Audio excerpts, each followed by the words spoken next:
partie la plus intéressante de la vidéo, où se placer pendant le GP. Le circuit Bugatti fête ses 60 ans en 2025. Au cours de son histoire, il a accueilli différents événements, Formule 1, Bol d'Or, 24 heures du Mans, etc., malgré plusieurs modifications du tracé au fil des années. Je vous mets un lien dans la description pour ceux intéressés par son histoire. Et pour la petite anecdote, sachez que le tracé du circuit s'inspire d'une main. Le site officiel du MotoGP nous apprend que le circuit fait 4,185 km avec 9 virages à droite et 5 à gauche.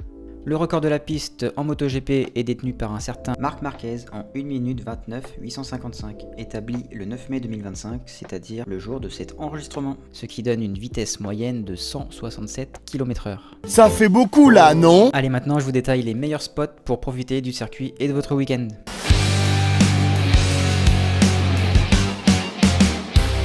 Se placer au niveau de la ligne droite vous permettra d'apercevoir les pilotes, les motos et les box, et également être au plus près des événements d'avant-course, notamment la Marseillaise et la présentation des pilotes sur la grille. Mais en ce qui concerne la piste, c'est pas le meilleur endroit, hein.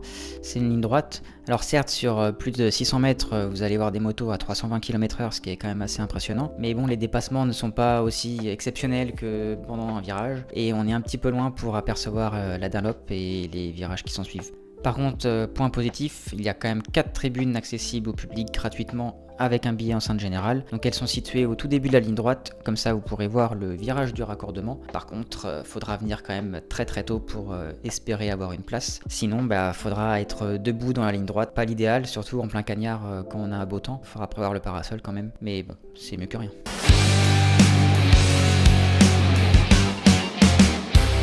Le Dunlop, la Dunlop.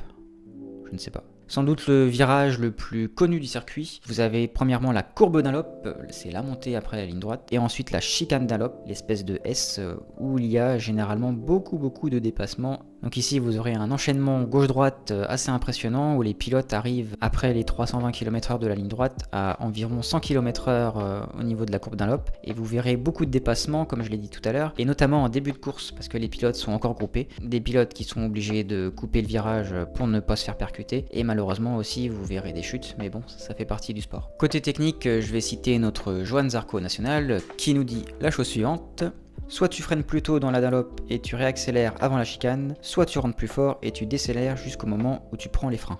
C'est en tout cas un bon endroit pour doubler en course car les écarts de vitesse se font plus facilement qu'ailleurs.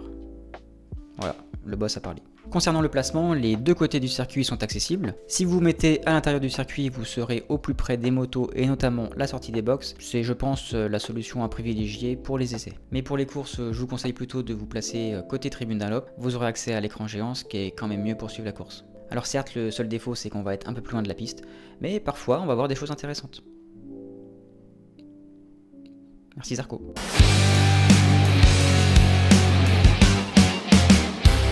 Parfois, pas besoin de chercher bien loin pour trouver l'origine du nom des virages, et c'est le cas au Mans, notamment avec le virage de la Chapelle.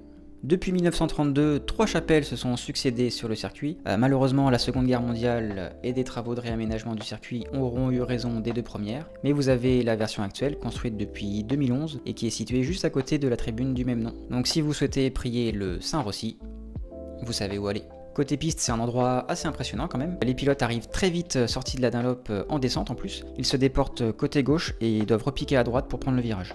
Pour en voir le plus possible, je vous conseille de vous installer sur la butte à l'intérieur du circuit. Vous serez très bien placé pour voir l'entièreté du virage et en plus vous aurez accès à un écran géant pour suivre le reste de la course.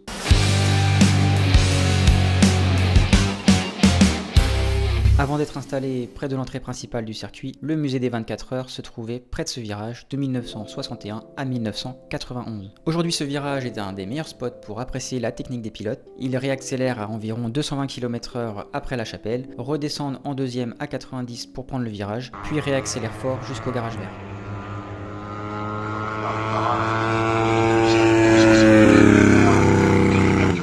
Pour bien en profiter, donc soit avant le freinage du musée, vous pouvez vous mettre de n'importe quel côté, vous verrez la sortie de la Chapelle, la réaccélération et ensuite la prise des freins. Et à l'intérieur du circuit, vous serez au plus près pour voir la prise du virage et la remise des gaz.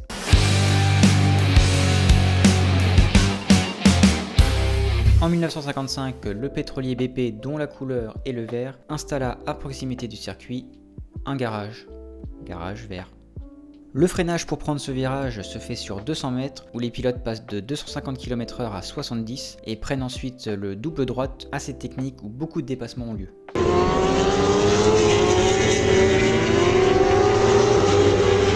Les deux côtés du virage offrent de belles vues, mais se placer à la sortie permet de profiter de la butte et d'un super point de vue sur la piste, et également d'un écran géant pour profiter du reste de la course. Si jamais la place est prise, c'est pas grave, vous pouvez vous placer un petit peu plus loin sur la ligne droite qui va d'ailleurs à 310 km/h. Vous aurez aussi accès à de l'herbe pour vous asseoir et un écran géant de l'autre côté de la piste pour suivre la course.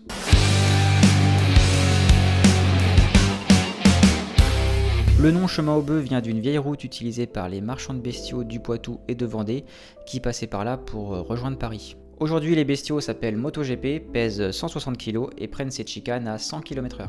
Ici, deux options s'offrent à vous. Vous placez à l'intérieur du circuit, donc vous verrez la fin de la ligne droite, la chicane du chemin aux bœufs, jusqu'au premier S bleu. Par contre, vous n'avez pas d'accès à l'écran géant, donc venez plutôt de ce côté-là pour les essais. La deuxième option, c'est vous installer côté extérieur de la piste, du côté du camping du Hou. Pour y voir les pilotes prendre les S bleus dans leur intégralité, vous avez également de l'herbe pour vous poser et, cerise sur le gâteau, un écran géant en face de l'autre côté de la piste. Le seul défaut viendra du grillage qui peut vous gâcher un petit peu la vue de la piste, mais c'est dans tous les cas un spot plus intéressant que de l'autre côté pour profiter de cette portion du circuit.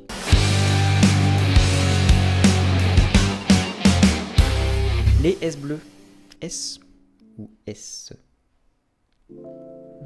Si vous restez côté Hou et que vous allez un petit peu plus loin, vous pourrez mieux voir ce virage. Par contre, si vous voulez vraiment le regarder dans son intégralité, il faudra se mettre devant la tribune 54 sur la petite butte en terre. Vous aurez une bonne visibilité de la sortie du chemin aux bœufs jusqu'au virage du raccordement. Il y a également beaucoup de dépassements qui se font au niveau des S bleus, donc c'est un spot assez intéressant. Par contre, il n'y a pas beaucoup de place, donc si vous voulez y aller le dimanche, il faudra arriver très tôt là également.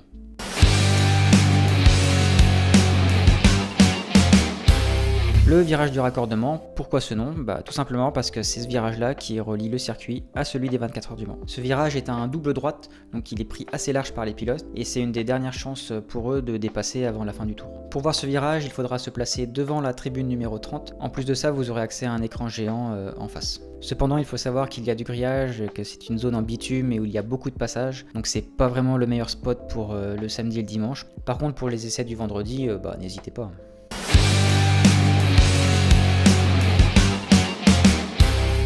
Avant toute chose, que vous ayez un billet enceinte générale ou en tribune, il est essentiel de faire le tour du circuit. Si vous venez pour 3 jours, profitez du vendredi pour explorer le circuit. Il y a moins d'affluence que le samedi et le dimanche, donc faites le tour, allez sur chaque spot que nous avons vu, et comme ça vous pourrez observer les pilotes à chaque secteur du circuit. Donc pour moi, pour désigner les meilleurs endroits du circuit où se placer, il y a 2 critères primordiaux. Premièrement, la visibilité, donc c'est bien voir la piste et avoir un accès à un écran géant. Payer 100 balles sa place et voir les motos passer pendant quelques secondes seulement sans pouvoir profiter du reste de la course, c'est inconcevable pour moi. C'est comme si vous allez à un match de foot et que vous partez au bout de 15 minutes. Aucun intérêt. Et deuxième critère, le spectacle. Alors c'est plus subjectif comme critère bien entendu, mais le must pour moi c'est de se mettre près d'un virage technique où on peut les voir freiner, doubler et réaccélérer. Donc déjà pour moi il y a 3 portions du circuit à éviter absolument. Premièrement le raccordement, comme on l'a dit, pas de visibilité. Deuxièmement le musée, pas d'écran, sauf si ça change un jour peut-être. Et troisièmement la ligne droite. Donc même si les motos vont vite, côté spectacle, il n'y a pas grand chose donc à éviter. Alors maintenant on se met où pour la course? En troisième position, la Chapelle. C'est un virage en descente assez technique. Placez-vous, comme je vous ai dit, à l'intérieur du circuit pour en voir le plus possible. En tout cas, vous ne serez pas déçus. En deuxième position, au niveau du Hou, au niveau du Hou, au niveau du Hou, au niveau du Hou. Vous allez pouvoir voir une grande partie de la fin du circuit, du chemin aux bœufs jusqu'au S bleu, et en plus vous aurez accès à un écran géant. Alors certes, il est un peu éloigné, mais vous verrez quand même la course. Et le spot numéro 1, sans surprise si vous connaissez le circuit, c'est le garage vert. Pour moi, c'est le meilleur spot. Donc déjà, grâce à la butte, vous êtes en hauteur, ce qui vous permet d'avoir une excellente visibilité sur la piste. Vous avez des gros freinages, des dépassements et la remise des gaz à fond pour la deuxième ligne droite du circuit. Donc vous ne pourrez pas trouver mieux sur le circuit. Et petit point bonus également pour la Dallop, c'est un endroit très impressionnant du circuit. Si vous placez là, il n'y aura aucun souci, vous allez profiter à fond du spectacle. Après, c'est que vous êtes un petit peu loin de la piste et l'écran un petit peu éloigné également. Par contre, si vous avez réussi à avoir une place en tribune, là, vous n'allez pas vous ennuyer, c'est vraiment un excellent endroit du circuit.